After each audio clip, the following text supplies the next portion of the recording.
నమస్కారం. ఆదికవి నన్నయ్య గురించి మాట్లాడినప్పుడు ఆయన కవిత్వంలో ఎన్నో అద్భుతమైన లక్షణాలు మనకు కనిపిస్తాయి. వాటిలో ఒక ప్రత్యేకమైన లక్షణం నానా రుచిరార్ధ సూక్తినిధిత్వం. ఈరోజు మనం దీని గురించే కొంచెం లోతుగా మాట్లాడుకోబోతున్నాం. మరీ ముఖ్యంగా దుష్యంతుడు శకుంతల కథలో నన్నయ్య ఈ లక్షణాన్ని ఎంత అద్భుతంగా ఆవిష్కరించారో చూద్దాం. అయితే అసలు మనం ఈ టాపిక్ ఎందుకు మాట్లాడుకుంటున్నాం? ఎందుకంటే ఇది కేవలం సాహిత్య చర్చ మాత్రమే కాదు. ఇదిగో ఇక్కడ చూస్తున్నది 2023లో జరిగిన ఒక కాంపిటేటివ్ ఎగ్జామ్లో అడిగిన అసలైన ప్రశ్న. సో మన ఈ విశ్లేషణ ఇలాంటి ప్రశ్నలకు ఎంత స్పష్టంగా పద్ధతిగా సమాధానం ఇవ్వాలో తెలుసుకోవడానికి కూడా మనకి హెల్ప్ అవుతుంది. సరే, ముందుగా ఈ నానా రుచిరార్థ సూక్తి నిధిత్వం అనే పెద్ద పదానికి కొంచెం సింపుల్గా అర్థం చేసుకుందాం. నానా అంటే రకరకాల, రుచిరా అంటే అందమైన, అర్ధ అంటే అర్థాలున్న, సూక్తి అంటే మంచి మాట లేదా నీతి, ఇక నిధిత్వం అంటే ఒక నిధిలాగా ఉండటం. అంటే అన్నీ కలిపితే అనేక రకాల అందమైన అర్థాలతో కూడిన మంచి మాటల గని లేదా ఒక నిధి అన్నమాట. ఈ కాన్సెప్టును మనం ఇంకా సులభంగా అర్థం చేసుకోవడానికి మన ప్రయాణాన్ని కొన్ని భాగాలుగా చూద్దాం. ముందుగా దీని అసలు కాన్సెప్ట్ ఏంటో చూసి, ఆ తర్వాత సత్యం, కుటుంబ గౌరవం, రాజనీతి లాంటి వేర్వేరు అంశాలపై నన్నయ్య ఇచ్చిన సూక్తులను పరిశీలిద్దాం. ఇక చివర్లో వీటన్నింటినీ కలిపి చూస్తే నన్నయ్య ప్రతిభ ఎలా బయటపడుతుందో విశ్లేషిద్దాం. సరే, మనం మొదటి విభాగానికి వచ్చేద్దాం. ఇక్కడ మనం సత్యం, ధర్మం గురించి మాట్లాడుకుందాం. కథలో దుష్యంతుడు నిండు సభలో శకుంతలని నువ్వెవరో నాకు తెలియదు అన్నప్పుడు ఆమె నోటినుంచి వచ్చింది కేవలం ఆవేదన కాదు, కొన్ని పవర్ఫుల్ సూక్తులు. ఆ మాటల్లో నన్నయ్య సత్య, ధర్మాలను ఎలా నిలబెట్టారో ఇప్పుడు చూద్దాం. శకుంతల చెప్పిన మొట్టమొదటి, బహుశా అత్యంత శక్తివంతమైన సూక్తి ఇది: అన్ని ధర్మాలకంటే సత్యమే గొప్పది. ఈ ఒక్క మాటతో ఆమె తన వాదనకు ఒక బలమైన పునాది వేసింది. ఇక్కడ సత్యమంటే జస్ట్ నిజం చెప్పడం కాదు, అది అన్నింటికన్నా ఉన్నతమైన ఒక నైతిక సూత్రం. నన్నయ్య గొప్పతనం ఇక్కడే కనిపిస్తుంది. ఆయన జస్ట్ సత్యం గొప్పది అని చెప్పి వదిలేలేదు, దాన్ని 1000 అశ్వమేధయాగాలు చేయడంతో పోల్చారు. ఆ రోజుల్లో యాగమనేది చాలా గొప్ప కార్యం. అలాంటి 1000 యాగాలు చేసినా ఒక్క నిజం చెప్పడం ముందు దిగుదుడిపే అని చెప్పడం ద్వారా నైతికతకు నన్నయ్య ఇచ్చిన స్టాండర్డ్ ఏంటో మనకర్థమవుతుంది. ఇక మరో అద్భుతమైన సూక్తిని చూద్దాం. మనిషి అనుకుంటాడు, నేను చేసే తప్పు ఎవరూ చూడట్లేదని. కాని శకుంతల మాటల్లో మన ప్రతి పనికి తప్పించుకోలేని సాక్షులుంటారు. వేదాలు, ధర్మం, మన అంతరాత్మ, చివరికి ఆకాశంలో ఉండే సూర్యచంద్రులు, వీళ్లంతా మన ప్రవర్తనను గమనిస్తూనే ఉంటారని ఆమె దుష్యంతుడికి గుర్తుచేస్తుంది.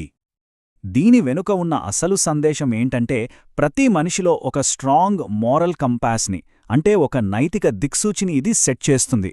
ఎవ్వరూ చూడట్లేదు అనుకున్నా సరే మన అంతరాత్మకు, ఈ విశ్వానికి మనం జవాబుదారీ అనే భావనను ఇది కలిగిస్తుంది. నిజాయితీగా ఉండాల్సిన అవసరాన్ని ఇది నొక్కి చెబుతుందన్నమాట.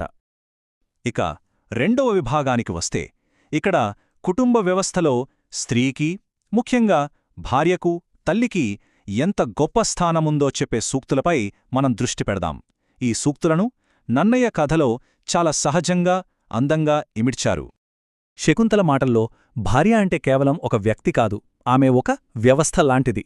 జీవితంలో ముఖ్యమైన ధర్మం, అర్థం, కామం అనే 3 లక్ష్యాలను సాధించడంలో ఆమె ఒక పార్ట్నర్.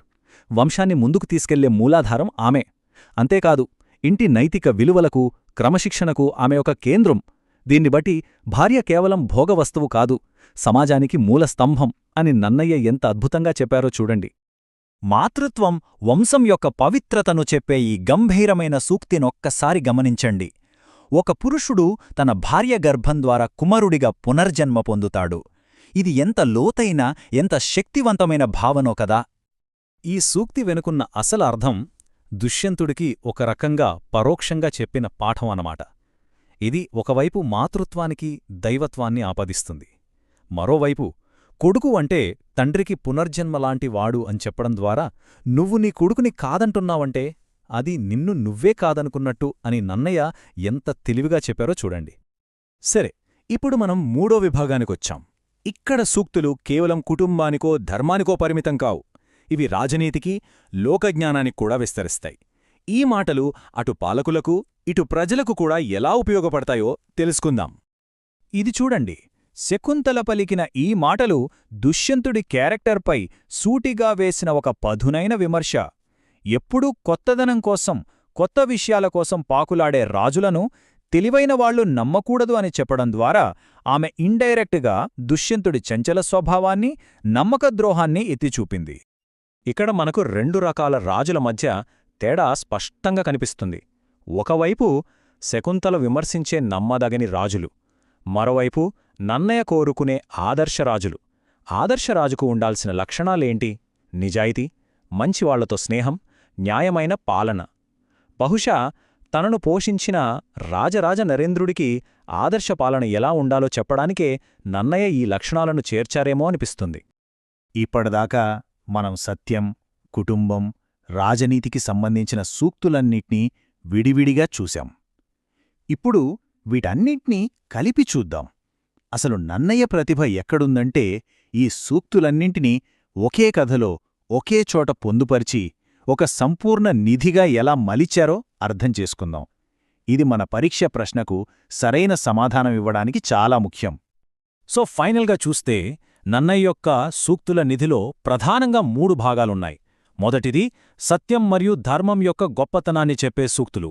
రెండవది కుటుంబం మరియు మాతృత్వం యొక్క గౌరవాన్ని పెంచే సూక్తులు.